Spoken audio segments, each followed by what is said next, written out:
ನಾನಿವತ್ತು ತುಂಬಾ ಟೇಸ್ಟಿಯಾಗಿರುವಂಥ ಬೋಂಡ ರೆಸಿಪಿಯನ್ನೇ ಹೇಳ್ಕೊಡ್ತಾ ಇದ್ದೀನಿ. ಕಡಲೆ ಹಿಟ್ಟು ಇಲ್ಲದೆ ಇದ್ರೂ ಮನೇಲೇ ಇರುವಂಥ ಸಾಮಗ್ರಿಗಳನ್ನ ಬಳಸ್ಕೊಂಡು ಯಾವ ರೀತಿ ಬೋಂಡವನ್ನು ಮಾಡಬೇಕಂತ ಹೇಳ್ಕೊಡ್ತಾ ಇದ್ದೀನಿ. ತುಂಬಾ ಟೇಸ್ಟಿಯಾಗಿರುವಂಥ ಹಾಗೆಯೇ ಕ್ರಿಸ್ಪಿಯಾಗಿರುವಂಥ ಬೋಂಡವನ್ನು ಯಾವ ರೀತಿ ಮಾಡೋದು, ಅದರಲ್ಲೂ ಕಡಲೆ ಹಿಟ್ಟು ಇಲ್ದಂಗೆ ಅಂತ ನೋಡೋಣ. ಒಂದ್ಸತಿ ಮಾಡ್ಕೊಂಡು ತಿಂದರೆ ಮತ್ತೆ ಮತ್ತೆ ಮಾಡ್ಕೊಂಡು ತಿಂತಾನೆ ಇರ್ತೀರಾ. ಈಗ ಈ ಬೋಂಡವನ್ನು ಯಾವ ರೀತಿ ಮಾಡೋದಂತ ನೋಡೋಣ. ಮೊದಲಿಗೆ ನಾನಿಲ್ಲಿ ಅನ್ನವನ್ನು ತಗೊಂಡಿದ್ದೀನಿ, ಹಾಗೆಯೇ ಸಣ್ಣದಾಗಿ ಕಟ್ ಮಾಡಿರುವಂಥ ಈರುಳ್ಳಿ, ಕೊತ್ತಂಬರಿ ಸೊಪ್ಪು ಮತ್ತು ಮೆಣಸಿನಕಾಯಿನ ತಗೊಂಡಿದ್ದೀನಿ. ಈಗ ಒಂದು ಮಿಕ್ಸಿ ಜಾರಿಗೆ ಅನ್ನವನ್ನು ಹಾಕೊಳ್ತಾ ಇದ್ದೀನಿ. ನೀವು ಉಳಿದಿರುವ ಅನ್ನ ಬೇಕಾದರೂ ಹಾಕ್ಕೊಳ್ಬೋದು, ಇಲ್ಲ ಆವಾಗಲೇ ಅನ್ನ ಮಾಡಿ ಬಿಸಿ ಅನ್ನದಲ್ಲಿ ಕೂಡ ಮಾಡ್ಕೊಳ್ಬೋದು. ಇದಕ್ಕೆ ನೀರು ಹಾಕೊಂಡ್ಬಿಟ್ಟು ಇದನ್ನು ಸಣ್ಣದಾಗಿ ಪೇಸ್ಟ್ ಮಾಡ್ಕೊಳ್ಬೇಕು.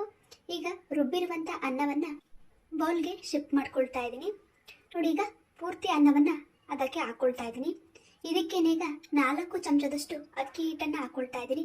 ಅಕ್ಕಿ ಹಿಟ್ಟು ಹಾಕೋದ್ರಿಂದ ಬೋಂಡ ತುಂಬಾ ಕ್ರಿಸ್ಪಿಯಾಗಿ ಬರುತ್ತೆ, ಹಾಗಾಗಿ ಅಕ್ಕಿ ಹಿಟ್ಟನ್ನು ಹಾಕ್ಕೊಳ್ತಾ ಇದ್ದೀನಿ.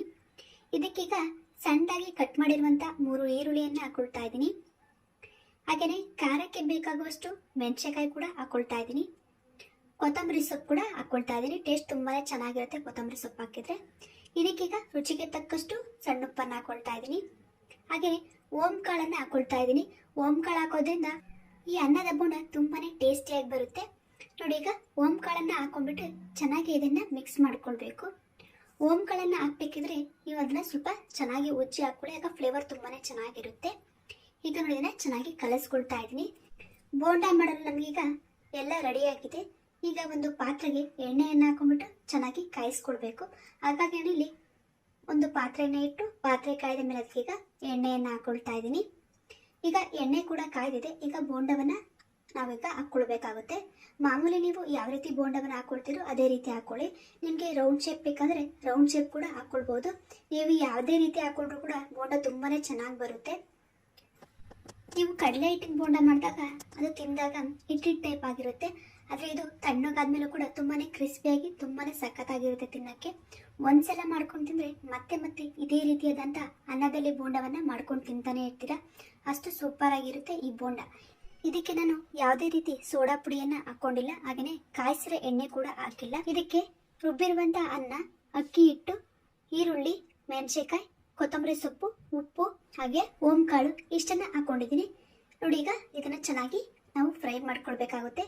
ಬೋಂಡದ ಕಲರ್ ಪೂರ್ತಿ ಚೇಂಜ್ ಆಗಬೇಕು, ಆ ರೀತಿ ಇದನ್ನು ಚೆನ್ನಾಗಿ ನಾವು ಫ್ರೈ ಮಾಡ್ಕೊಳ್ಬೇಕು. ಮೊದಲನೇ ಬಾರಿಗೆ ಹೊಸದಾಗೆಲ್ಲ ಯಾರ್ಯಾರು ನಮ್ಮ ಚಾನಲ್ನ ವೀಕ್ಷಿಸ್ತಿದ್ರು ಅವರು ನಮ್ಮ ಚಾನಲ್ನ ಸಬ್ಸ್ಕ್ರೈಬ್ ಮಾಡ್ಕೊಳ್ಳಿ, ಹಾಗೆ ಬೆಲ್ಲೈಕನ್ನ ಒತ್ಕೊಳ್ಳಿ. ನಾವು ಹಾಕುವಂಥ ಎಲ್ಲ ವಿಡಿಯೋಗಳನ್ನು ನೀವು ನೋಡ್ಕೊಳ್ಬೋದು.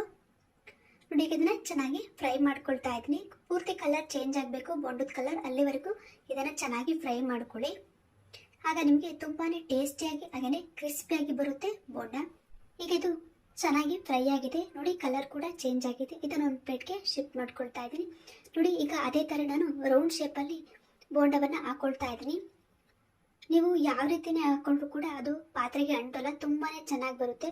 ಈ ಬೋಂಡನ ನೀವು ಬೇಕಿದ್ರೆ ಬರೀ ಅನ್ನದಲ್ಲೇ ಮಾಡ್ಕೊಳ್ಬೋದು. ಅಕ್ಕಿ ಹಿಟ್ಟಿಲ್ಲ ಅಂದರೆ ನೀವು ಅನ್ನದಲ್ಲೇ ಮಾಡ್ಕೊಳ್ಳಿ, ತುಂಬಾ ಚೆನ್ನಾಗಿ ಬರುತ್ತೆ. ಆದರೆ ಅನ್ನವನ್ನು ರುಬ್ಬೇಕಿದ್ರೆ ಸ್ವಲ್ಪ ಗಟ್ಟಿಗೆ ರುಬ್ಕೊಳ್ಬೇಕು, ಆಗ ಬೋಂಡ ತುಂಬಾ ಚೆನ್ನಾಗಿ ಬರುತ್ತೆ. ಅನ್ನ ನೀವು ಸ್ವಲ್ಪ ತೆಳುವಾಗಿ ರುಬ್ಕೊಂಡ್ರೆ ಇದು ಎಣ್ಣೆ ಹಿಡಿಯುತ್ತೆ, ಹಾಗಾಗಿ ಆದಷ್ಟು ಅನ್ನವನ್ನು ಗಟ್ಟಿಗೆ ರುಬ್ಕೊಳ್ಳಿ, ಆಗ ತುಂಬಾ ಚೆನ್ನಾಗಿ ಬರುತ್ತೆ. ಈಗ ನೋಡಿ, ಇದನ್ನು ಕೂಡ ಚೆನ್ನಾಗಿ ಫ್ರೈ ಮಾಡ್ಕೊಳ್ತಾ ಇದ್ದೀನಿ.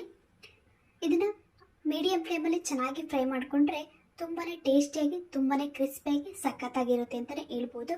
ಒಂದ್ಸಲ ಈ ರೀತಿ ಬೋಂಡವನ್ನು ಮಾಡ್ಕೊತಿದ್ರೆ ನೀವು ಕಡಲೆ ಹಿಟ್ಟಲ್ಲಿ ಮಾಡುವಂಥ ಬೋಂಡವನ್ನು ಮರ್ತೇ ಬಿಡ್ತೀರಾ, ಅಷ್ಟು ಸೂಪರಾಗಿರುತ್ತೆ ಈ ಬೋಂಡ.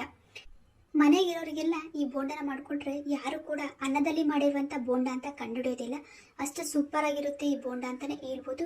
ತುಂಬಾ ರುಚಿಯಾಗಿ ತುಂಬಾ ಸಖತ್ತಾಗಿರುತ್ತೆ ಈ ಬೋಂಡ.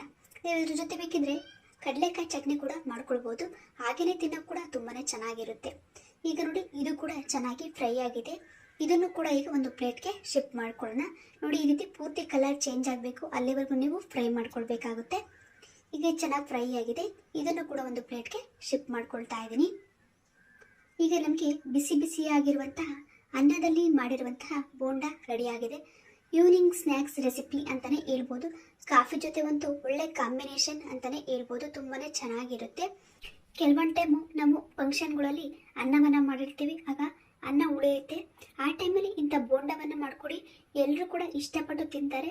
ಇದು ಅನ್ನದಲ್ಲಿ ಮಾಡಿರುವಂಥ ಬೋಂಡ ಅಂತ ಯಾರಿಗೂ ಗೊತ್ತಾಗಲ್ಲ, ಅಷ್ಟು ಸೂಪರಾಗಿರುತ್ತೆ ಈ ಬೋಂಡ. ಇವತ್ತಿನ ಈ ವಿಡಿಯೋದಲ್ಲಿ ಸರಳ ರೀತಿಯಲ್ಲಿ ಅನ್ನದ ಬೋಂಡವನ್ನ ಯಾವ ರೀತಿ ಮಾಡೋದಂತ ಹೇಳ್ಕೊಟ್ಟಿದ್ದೀನಿ. ನೀವು ಒಂದ್ಸಲ ಮನೇಲಿ ಟ್ರೈ ಮಾಡಿ, ತುಂಬಾನೇ ಚೆನ್ನಾಗಿ ಬರುತ್ತೆ. ಮಕ್ಕಳಿಗೆ, ದೊಡ್ಡವರಿಗೆ ಎಲ್ಲರಿಗೂ ಕೂಡ ತುಂಬ ಇಷ್ಟ ಆಗುತ್ತೆ ಅಂತಲೇ ಹೇಳ್ಬೋದು. ಇವತ್ತಿನ ಈ ಅನ್ನದ ಬೋಂಡದ ವಿಡಿಯೋ ನಿಮಗೆ ಇಷ್ಟ ಆಗಿದ್ರೆ ಲೈಕ್ ಮಾಡಿ, ಶೇರ್ ಮಾಡಿ, ಸಬ್ಸ್ಕ್ರೈಬ್ ಆಗಿ ನಮ್ಮ ಎಲ್ಲ ವಿಡಿಯೋ ನೋಡ್ತಾ ಇರಿ. ಧನ್ಯವಾದಗಳು.